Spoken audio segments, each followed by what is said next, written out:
Welcome back to the channel, everybody. If you remember in the last video, we picked up this, I think it's an 04 325i. It's either an 04 or 05, I don't remember. And it has some front end damage. If you remember, we got some little bit of oopsalage right here. So we pretty much determined that, yeah, we're gonna need the hood, the radiator support, headlight. But the fenders are good, the bumper's in good shape. We do have some tires that are pretty well worn out. Like I said, these are, I think, from 09 and 07 on the other side. The rear tires I've already switched out. Had some spare rollers laying around, so I threw those on, so it's just easier to move. But it's gonna need a set of tires. I got a window regulator in the back that's bad. Just a couple little things, but other than that, this is a really nice, clean car.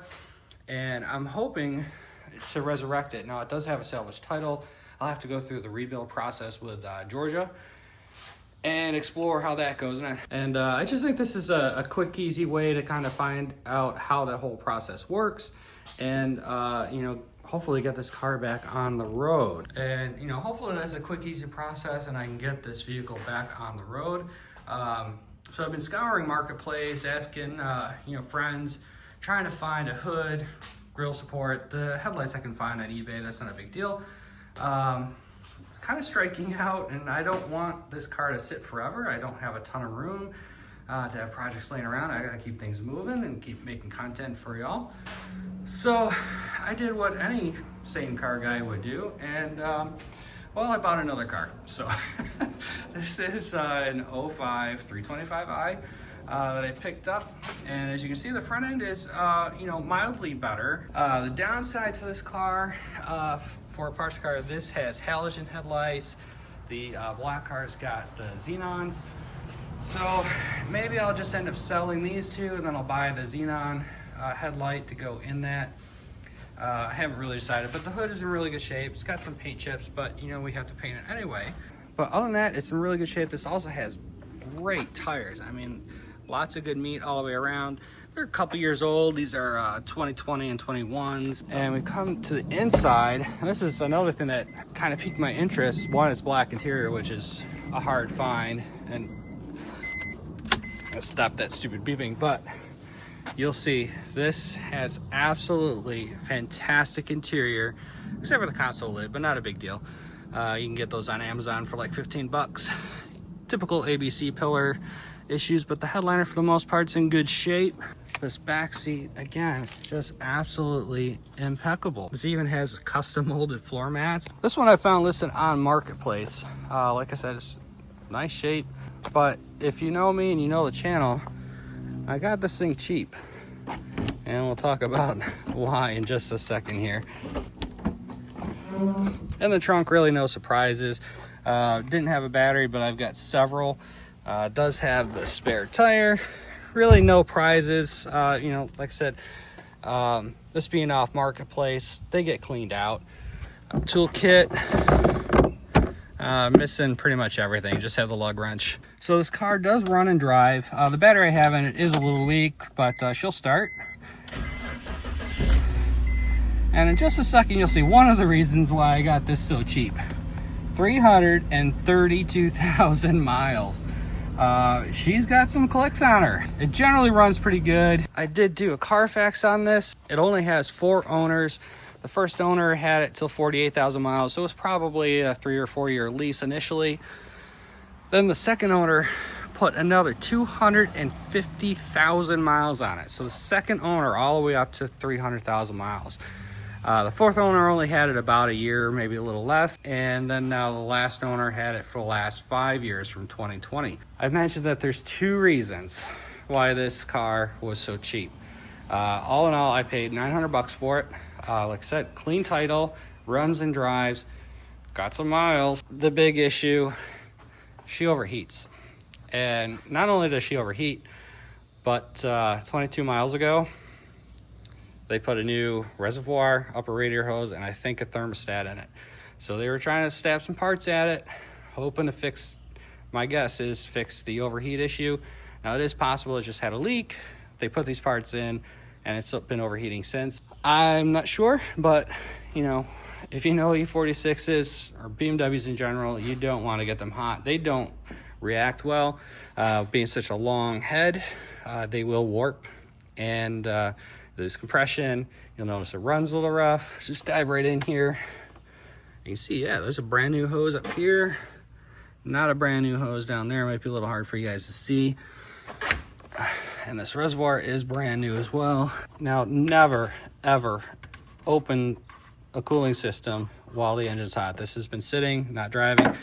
It's a cold day. The bobber's pretty well shrunk down in there. There is a little fluid in there, but it is low. I'm not gonna fill it right now because we're gonna quick do an engine block test. Can also check our oil, and she's pretty good. These cars generally, even when they do pop a head gasket, do not mix coolant with the oil. Generally, it just leaks coolant into the combustion chamber. You get this sweet smoke out the back, consumes coolant, and overheats. I'm hoping that it is just something like it was improperly bled or something like that. So let me go ahead and get the tester. We're gonna just jump right in and check that out. So basically I'm just using this combustion leak tester. We got it off Amazon. I'll try to throw a link up for you guys.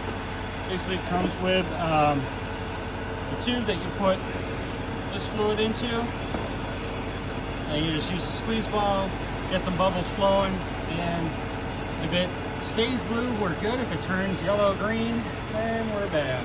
So this is basically gonna determine the fate of this car. The more I look at it, the more I kind of want to save this one. But if the engine's bad, there's no saving it. It's got 330,000 miles on it. No one's gonna pay any money for it with a bad motor. But if we can save it, getting running good, I think we can still sell it on. You know, people need cheap heaters with heaters. Pour fluid in up to that fill line. Well, so far I'm not seeing any bubbles coming through, and it's not changing color, so I think we might have a good head gasket, believe it or not. So I think the next step, let's top this thing off, we'll bleed it. Hopefully that'll keep it from overheating, so let's try that. We've got our bleed screw out. He lives right there, and I just took this off just so you guys can see a little better. I'm gonna try topping her off. I do have the key on, heat on, highest setting, fan on lowest setting. It's really not necessary on the E46. You don't have to do it, but it's just a habit I've always done. So Bluetooth pour this. I probably have to grab another bottle. Probably put a good half, 3/4 gallon in this already. Now, I'm not seeing anything on the ground. All right, I finally see something in the upper hose. Man, she was thirsty. There we go. So if the water pump's flowing, we'll actually see it jet out of here a little bit. I'm not seeing any flow. It may just be a little low. There we go. Now you can see that little bit of water flow there. It probably needs a little bit more coolant in there. Should be a nice steady stream. So let me, there you see we got a nice little steady stream. I'll go ahead and put the cap back on, let her build up some pressure, and see what the temperature does. So far she's just sitting right in the center temperature wise. Well, it's been running a good 5-10 minutes. See, we're right in the center still. Came up looking for what coolant leaks there might be, and well,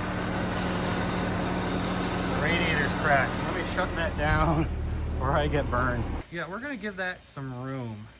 I really don't feel like getting burned, but I'd say that was the source of the coolant leak and the overheat. So, said 22 miles ago, they put a upper hose and expansion tank on.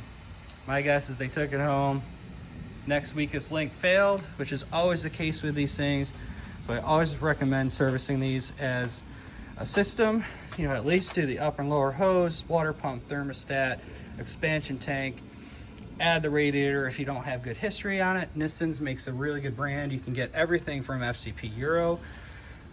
I have a couple spare radiators, so I think at least to start, once this cools off, probably tomorrow morning, we'll go ahead, we're gonna replace the radiator, recheck the cooling system for leaks, and see where that takes us. I think this engine's still good. And then we'll actually go in, we'll pull all the spark plugs out too, do a compression test, see what this is looking like. I don't see any history that this ever had an engine put in or engine work. So I think this is original 320,000 mile engine, which is insane. That's definitely the source of the leak and the overheat. My guess is this just the previous owner, after 5 years and dumping some money into it, probably just said, hey, I've had enough, I'm gonna move on to something else. So yeah, I'll bring you guys back in the morning. I gotta, do some driveway shenanigans and get that inside so we can replace the radiator. All right, guys, we're back. We did some driveway Jenga, got the silver 325 in, got it up in the air. We've got to replace that radiator. So first I'm going to drain the coolant out the bottom. While that's draining, we got to take out some of this air box stuff, take this intake scoop out, this whole air box, and give us some room. Then we got to take our shroud and our clutch fan out. Then we can get some good access to it. The radiator comes out really quick, so I don't see that it's going to have a lot of issues. And surprisingly, after 332,000 miles, we still have a belly plant. I'm really surprised. Most of these cars have lost them by now. They're just held in with some quick screws here. It just takes a Phillip, they pop out. 2 on each side of the front, 3 in the back, and there she is. You get a quick look underneath too, and it's oily like most E46s. Over here is probably mostly the oil filter housing, gasket leaking. Looks like maybe a little bit of oil pan gasket leaking. All in all, it looks pretty typical. I don't see anything scary. This blue thing here, that is the drain for the radiator. So get our pan underneath, and just big flathead works, or you can take the whole thing out with a heck. There we go, let it drain. Just to help let it drain, we'll pop the fill cap off too. We don't have a lot of vacuum, but we do also have a cracked radiator, so it'll probably flow pretty good. Alright, so first, I think I'm going to pop these retainers out. We got 3 points for this scoop mount. You get in there with a flathead, you get some side cutters, just get this popped up real quick. And then come back in with a trim tool, and they pop out. That in the drug down, just screw the hose clamp, and then the rest of the air box is held in with 2 10 mils over here on the fender side.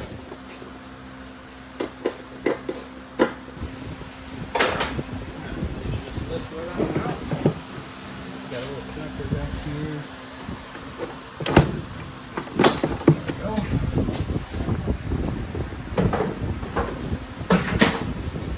Alright, now we got a lot more room for activities. I think just again to help aid getting to the fan clutch, I'll take this upper radiator hose off as well. We got 1 clip here on the front where it goes in the radiator, pop that up. Small one here onto the expansion tank. Then one over here at the thermostat. I'll walk this off the radiator a little bit. Found there pretty decently for being replaced 22 miles ago. Go ahead and get this expansion tank out of the way too. Down here, there's one hose you can unclip. Yeah, it should come off pretty decent. Then you won't be able to see it, but on the bottom of this tank is another tab I got to pull out. Just take a pry bar underneath the cap against the course port, and she pops right up. They don't always come that easy, but this is just replaced 22 miles ago. Well, they used a good brand, Molly, but it looks like they moved production to China, so I probably would have not chosen this brand now that they moved to China, but Molly generally is pretty decent. Here on the bottom you can see that other retaining clip that holds it down onto the radiator and your level sensor. You can see this is where the expansion tank was sitting down onto. We need to get to that nut there on the front of the water pump to take this clutch fan off. Then we can take it off with the shroud. There's a clip here and on the other side. And remember, these are reverse thread, so you're gonna turn a righty loosey, lefty tighty. That's on there pretty good. And there we go. And once it breaks loose, all right, you can see this nut here for the clutch fan. Once it's loose, it'll kind of come just as you rotate the fan. If it gets stubborn and stuck, you can just put the wrench back on it. Alright, same thing on this clip here. Then over here on this side, there's one Torx head right here. I gotta undo that, we'll unclip. I should be able to lift this right now with the fan. So the next thing we gotta take off is this lower radiator hose. I'm gonna unclip the sensor just so we don't damage it. We just have another spring clip on the front. This one has not been replaced, so it might give a little bit of trouble coming off. I'm gonna use a pry bar.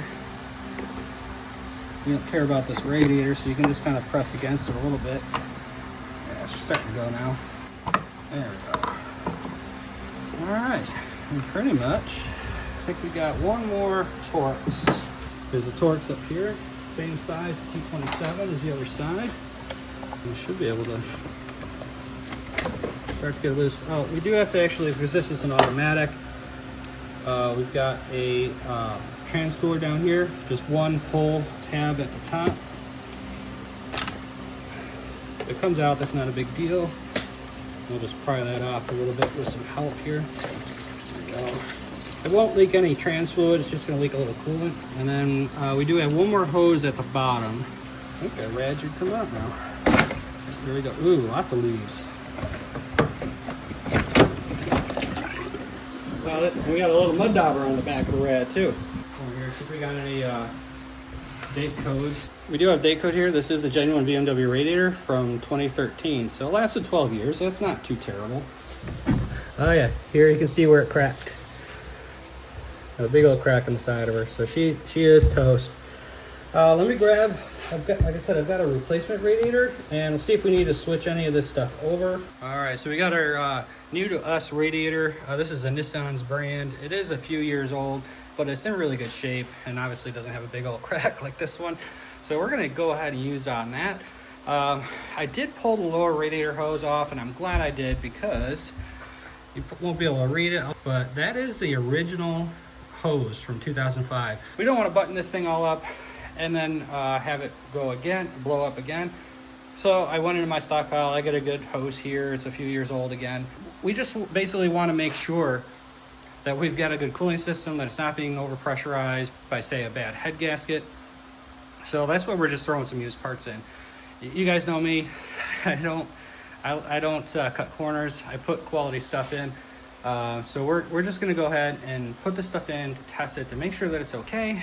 And if it is, then we'll go ahead and we'll order the maintenance items to get this thing back together. So my next step is gonna be put that radiator back in and get the hoses in, expansion tank, the clutch fan, all that stuff.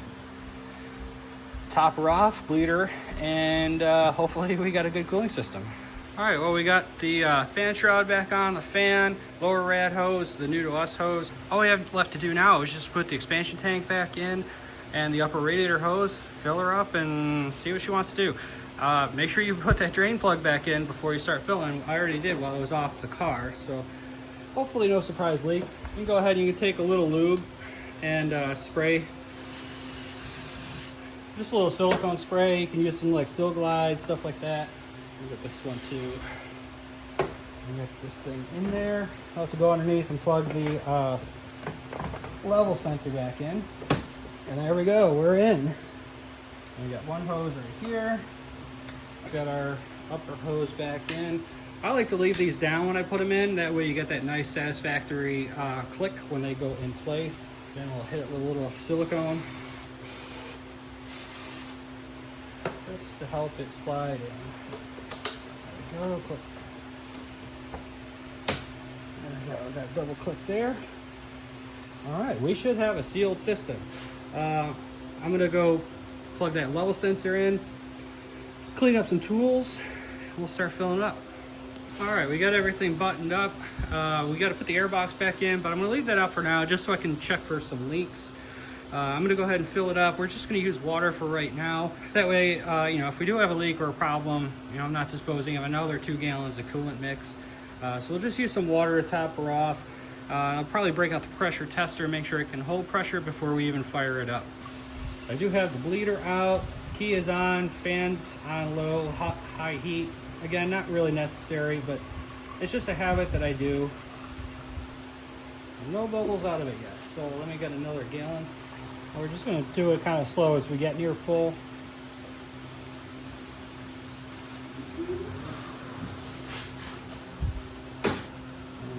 lots of bubbles. All right, I got my pressure tester all set up here. We're gonna go just about 12 to 15 pounds of pressure. Make sure it holds.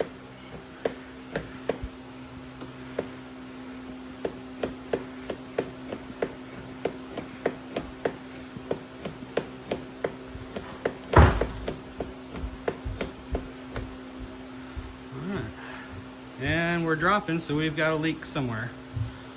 The leak seems to be coming from around here. I don't think it's from, this is where the expansion tank sits. I don't believe that's the seal that's leaking. There's another little piece that slides in here. I believe that's the part that's leaking. The plastic's pretty brown. I mean, I tried to reuse the one that was already on this radiator, which probably wasn't the best idea. The only other one I had was this one. This one looks pretty crispy as well. Well, I do have this one here. So this one looks a lot better shape. The other one's kind of brown. This just really goes to show why I don't like trying to repair cooling systems like this. Even though I do have a bunch of known good parts, you're just constantly chasing other leaks and other failure points. So I think at this point, I'm just gonna order the E46 cooling kit, get a radiator, get that bracket, with the thermostat for the automatic trans, just replace it all. It's only a couple $100. It's not a big deal. I know this is a high mileage car, but if I do sell it on to someone, I want it to be reliable, and I don't want them to continue chasing coolant leaks, because they will cook the motor. So I think that's where we're going to end this one, guys. I appreciate y'all watching. If you like this material, hit that subscribe button. You can continue with the series. I haven't given up on this car. I have definitely decided that we are going to try to save it. I've ordered parts for the black car. Hopefully picking a hood up tomorrow. I found a headlight, the lower bezels, and an E-fan. So I think that one's going to go back together. So I'm not sure which one you'll see next, whether we'll be back on the black 325 or we'll be back on this one, trying to get that cooling system sorted. So again, thanks everybody for watching, and we will see you on the next one.